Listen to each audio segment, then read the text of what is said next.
고린도전서 1장 18절에서 25절 말씀을 다 같이 한 목소리로 봉독합니다. 십자가의 도가 멸망하는 자들에게는 미련한 것이요 구원을 받는 우리에게는 하나님의 능력이라. 기록된 바 내가 지혜 있는 자들의 지혜를 멸하고 총명한 자들의 총명을 폐하리라 하였으니, 지혜 있는 자가 어디 있느냐, 선비가 어디 있느냐, 이 세대의 변론가가 어디 있느냐. 하나님께서 이 세상의 지혜를 미련하게 하신 것이 아니냐. 하나님의 지혜에 있어서는 이 세상이 자기 지혜로 하나님을 알지 못하므로 하나님께서 전도에 미련한 것으로 믿는 자들을 구원하시기를 기뻐하셨도다. 유대인은 표적을 구하고 헬라인은 지혜를 찾으나 우리는 십자가에 못 박힌 그리스도를 전하니, 유대인에게는 거리끼는 것이요 이방인에게는 미련한 것이로되, 오직 부르심을 받은 자들에게는 유대인이나 헬라인이나 그리스도는 하나님의 능력이요 하나님의 지혜니라. 하나님의 어리석음이 사람보다 지혜롭고 하나님의 약하심이 사람보다 강하니라. 아멘. 고난주간 첫날, 정말 하나님이 미련하다고 생각하십니까? 라는 제목을 가지고 오늘 아침에 말씀을 묵상하겠습니다. 우리가 살면서 세상을 느끼고 경험할 수 있는 것은 인간이 가지고 있는 오감 안에서 이루어지는 것이죠. 인간의 오감이 시각, 청각, 후각, 미각, 촉각인데, 이 오감의 기능이 가지는 한계는 하나님이 만드신 창조물만 경험할 수 있을 뿐이지, 창조의 근원을 파악하거나 또는 창조를 할 수는 없다는 거예요. 그리고 무엇보다도 더 귀중하게 생각해야 될 것은, 오감은 살면서 우리가 그 기능이 후퇴하게 되면 상실되어진다는 얘기죠. 그래서 우리가 나이가 먹으면 이 오감의 기능이 떨어지고, 결국은 오감의 기능이 다 마무리될 적에 우리의 인생도 다 마무리가 되는 거죠. 우리가 살아가면서 인생을 사는 데는 오감이 필요합니다. 그런데 하나님의 지혜와 십자가의 도를 깨닫는 건 오감으로 깨닫는 것이 아니라 영감으로서만 깨달을 수가 있다라는 얘기예요. 구원에 관한 하나님의 계획을 사람이 알 수 있느냐? 이것을 알 수 있다고 한다면 천지창조를 알 수가 있겠죠.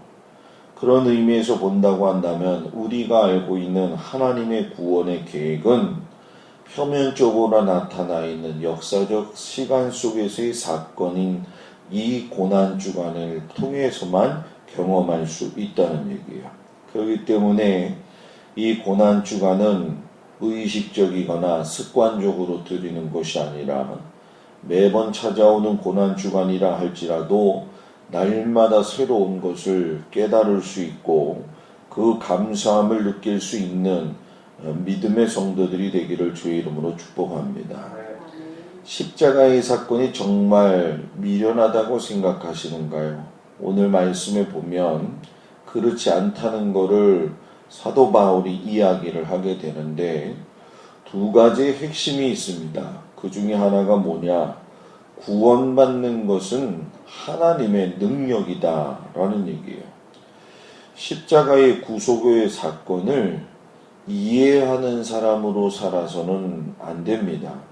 신앙생활의 가장 큰 슬럼프가 되고 가장 큰 적이 되는 것은 구속의 사건을 경험하지 않고 이해하려고만 받아들인다는 거예요.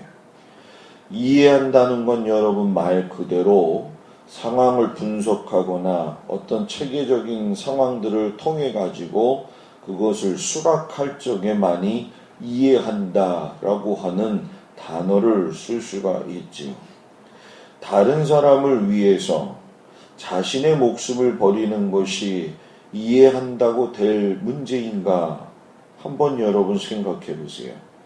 천하의 귀중한 것이 자신의 목숨인데, 남의 목숨을 살리고자 자신의 목숨을 버리는 일을 할 수 있는가? 우리는 여러분 가끔씩 뉴스를 통해 가지고 선한 일을 행한 사람이나 또는 의사자로서 지정되어지는 많은 목숨을 잃은 사람들을 경험하게 됩니다. 그런데 이런 죽음에는 남의 생명은 구했어도 남의 영혼은 구원하지 못했다라는 거죠. 이것을 깊게 분별할 수 있고 또 알고 있으면서도 깨닫지 못하는 것은 굉장히 높은 그 어떤 뭐라고 할까요? 단계를 아는 것과 저는 같다고 생각을 해요.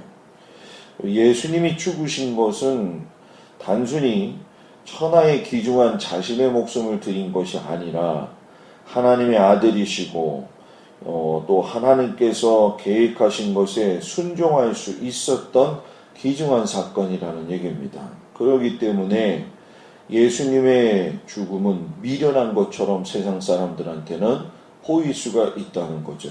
왜? 하나님이 누구신 줄 모른다고 한다면 그런 예수님의 죽음은 그냥 젊은 사람의 비참한 죽음으로밖에 보이지 않는다는 얘기예요. 세상에서 아무리 똑똑해도 십자가에 가진 의미를 마음판에 새기고 깨닫는 사람이 지혜로운 사람입니다.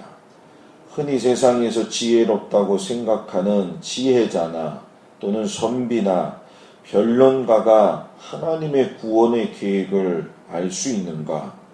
오감 안에서 보면 정말 하나님이 미련해 보일 수 있습니다. 그러나 하나님이 미련하신 것이 아니라 사람이 미련한 겁니다. 하나님은 세상을 만드셨기 때문에 인간의 오감까지도 창조하신 분입니다. 이런 오감 자체의 근원이 되어주시는 하나님의 지혜, 하나님의 창조, 하나님의 구속의 사역을 믿지 못한다는 건 정말 지혜롭지 못한 사람의 모습이라는 거예요. 하나님의 십자가의 도는 하나님의 능력으로 사는 우리들에게 주시는 하나님의 선물입니다. 여러분들도 이 선물을 받고 고난주간의 첫날이 정말 하나님의 능력을 경험할 수 있기를 주의 이름으로 축복합니다. 두 번째는 하나님을 사람과 같이 보면 안 된다라는 얘기예요. 표적과 지혜를 이야기합니다. 유대인은 표적을 구하고 헬라인은 지혜를 찾는다. 이렇게 이야기를 하죠. 여러분, 유대인은 표적을 구하되 율법 안에서만 생각을 합니다. 헬라인들은 지혜를 구하되 인간의 지성적인 안에서 지혜를 구합니다. 십자가에 못 박혀 죽는 것은 오히려 표적이 아니라 부정한 것이죠. 왜? 부정한 자가 어떻게 메시아가 될 수가 있느냐는 거예요. 또 십자가에 못 박혀 죽는 것은 지성적으로 생각하면 이것은 도저히 이해되지 않는 미련한 행동으로밖에 보이지 않는다는 겁니다.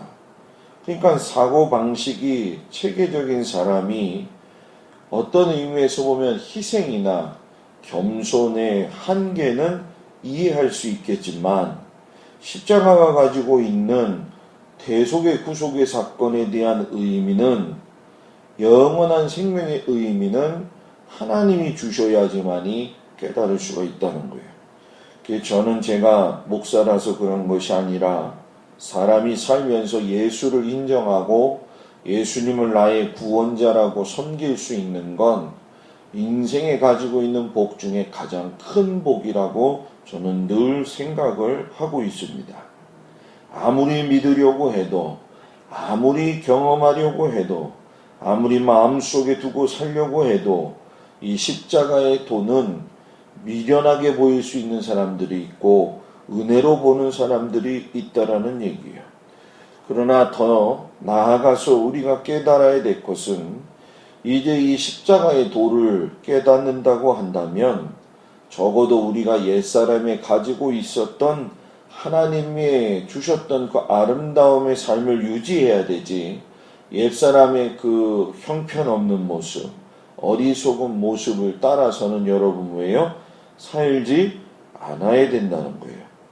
하나님의 어리석음은 존재하지도 않지만 사람보다 지혜로운 것이고, 하나님의 약하심이 사람보다 강한데 우리가 너무 몰라도 너무 모른다라는 얘기입니다.